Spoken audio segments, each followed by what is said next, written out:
नमस्ते दोस्तों। 70 से ज़्यादा दिन हो गए लेकिन अभी भी जो किसान आंदोलन है वो भारत के दिल्ली के कई बॉर्डर पर अभी भी चल रहा है। अब इसमें जो नई एंट्री हुई है वो हुई है इंटरनेशनल लोगों की, जैसे कि रियाना जो कि एक पॉप स्टार है, ग्रेटा थनबर्ग जो कि एक इन्वायरमेंटल एक्टिविस्ट है और मिया खलीफा जो कि एक एडल्ट स्टार है। इसमें सबसे बड़ा जो नाम है वो है रियाना का, जिनके 101 मिलियन फॉलोअर है ट्विटर पर। उन्होंने एक ट्वीट किया, ट्वीट में उन्होंने ये लिखा कि why aren't we talking about this, और एक फोटो को शेयर किया जिसमें यह दिख रहा है कि India cuts internet around new Delhi as protesting farmer clash with police, क्योंकि पुलिस और जो प्रोटेस्टर है उनके बीच में क्लैश हुआ था, इसलिए वहां पर इंटरनेट भी बंद हो गया था, इसलिए उन्होंने आवाज़ उठाई है। उसके बाद में ग्रेटा थनबर्ग जो कि एक इन्वायरमेंटल एक्टिविस्ट है, उन्होंने कहा है we stand in solidarity with the farmers protest in India. Mia Khalifa ने ऐसा लिखा है कि what in the human rights violation is going on, they cut the internet around new Delhi, stop killing farmers. उसके बाद में जब से ये 3 ट्वीट हुए हैं उसके बाद में ग्रेटा थनबर्ग जो है उन्होंने एक और चीज़ कही थी, वो ये करी थी कि उन्होंने अपडेट किया था एक टूल किट को।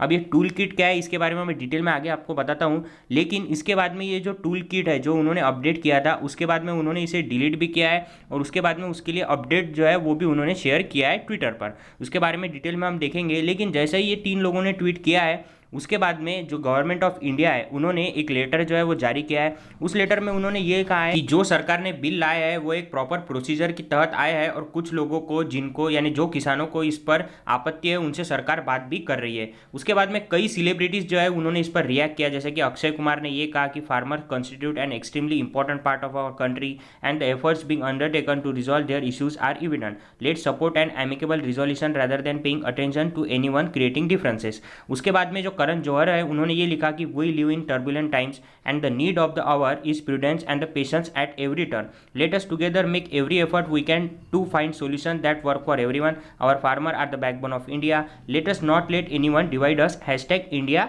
टुगेदर। उसके बाद में जो बड़ा नाम था वो था अजय देवगन का, जिन्होंने लिखा don't fall for any false propaganda against India और Indian policies, it is important to stand united at this hour without any infighting, hashtag India together, hashtag India against propaganda. यानी कि जो कई एक्टर है यानी कि जो बॉलीवुड है उन्हें 70 दिन बाद जाग आई है और वो आखिर किसानों के लिए बोलना उन्होंने शुरू किया है जब इस पर इंटरनेशनल किसी ने कुछ कहा है तो। उसके बाद में सुनील शेट्टी जी ने ये कहा है कि we must always take a comprehensive view of things as there is nothing more dangerous than half truth, hashtag India together, hashtag India against propaganda, hashtag Hitesh Jain. यानी उन्होंने ये कहा है कि अगर किसी को कोई चीज़ के बारे में ज़्यादा पता नहीं है तो उन्होंने उसके बारे में ज़्यादा नहीं बोलना चाहिए। उसके बाद में जो अगला बड़ा नाम था वो था विराट कोहली का, जिन्होंने ऐसा लिखा है कि let us all stay united in this hour of disagreements, farmers are an integral part of our country and I am sure an amicable solution will be found between all parties to bring about peace and move forward together, hashtag India together. यानी कि cricket से field से भी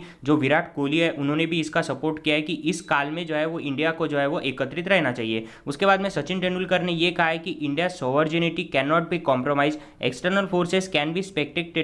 but not participants, Indians know India and should decide for India, let's remain united as a nation। यानी कि उन्होंने ये कहा है सचिन तेंदुलकर जी ने कि जो बाहर के लोग हैं वो सिर्फ देख सकते हैं लेकिन पार्टिसिपेट नहीं कर सकते हैं। प्रज्ञान ओझा ने भी ये कहा है कि my country is proud of our farmers and knows how important they are, I trust it will be address soon, we don't need any outsider poking her nose in our internal matters. उसके बाद में जब से ये जो बड़े बड़े नाम है इन्होंने जब से ट्वीट करना शुरू किया उसके बाद में जो है वो काफ़ी उनकी ट्रोलिंग भी हुई है। लेकिन जैसा कि मैंने आपको बताया था कि ये जो टूल किट जो ग्रेटा थनबर्ग ने जारी किया था अपने ट्वीट के जरिए उसमें क्या है, तो अगर आप ये लिंक पर क्लिक करेंगे तो ये लिंक क्लिक से अगर आप आगे जाएंगे तो ये लिंक से आगे जाने के बाद हमें एक चीज़ पता चलेगी, वो ये पता चलेगी कि अगर आप पिटीशन फाइल करना चाहते हैं 3 फार्म लॉज के खिलाफ, या फिर अगर पिटीशन फाइल करना चाहते हैं यूनाइटेड नेशन के फ्रीडम के खिलाफ, या फिर अगर आप कोई भी इंटरनेशनल या फिर जो नेशनल इशू है उनके खिलाफ पिटीशन साइन करना चाहते हैं तो आप ये लिंक पर जाकर कर सकते हैं। उसके बाद में जो फार्म के लॉज है 3 लॉज है उनके बारे में इसमें डिटेल में जो है वो दिखाया गया है। जैसा कि ये जो 3 फार्म लॉज है ये क्या दिखाने की कोशिश करते हैं, अगर हम ये फार्म लॉज की हिस्ट्री देखें तो हिस्ट्री में जो फार्मर्स है उनका कैसा शोषण होता था और ये जो नया बिल आया है इसके वजह से जो किसान है उनका कैसा शोषण होगा। उसके बाद में इसमें यह भी लिखा गया है कि अगर प्राइवेटाइजेशन होगा तो वो सिर्फ इंडिया के लिए नहीं होगा, ये फिलीपींस से लेके कोलंबिया तक इसका इफेक्ट गिरेगा, ऐसा भी यहाँ पर लिखा गया है। उसके बाद में ये बात यहाँ पर और भी कही गई है कि कि listed below are a number of resources that provide more insights on urgent action, यानी कि क्या करना चाहिए, तो ट्वीट करना चाहिए सपोर्ट में फार्मर्स के लिए हैशटैग फार्मर प्रोटेस्ट या फिर हैशटैग स्टैंड विद फार्मर चलाकर। सेकंड जो चीज़ है वो ये है कि कॉल करे या फिर ईमेल करे गवर्नमेंट के जो भी रिप्रेजेंटेटिव्स है उन्हें, या फिर ऑनलाइन पिटीशन साइन करे, या फिर ऑर्गेनाइज करे ग्राउंड एक्शन 13 और 14 फरवरी को, यानी कि ये जो है ये एक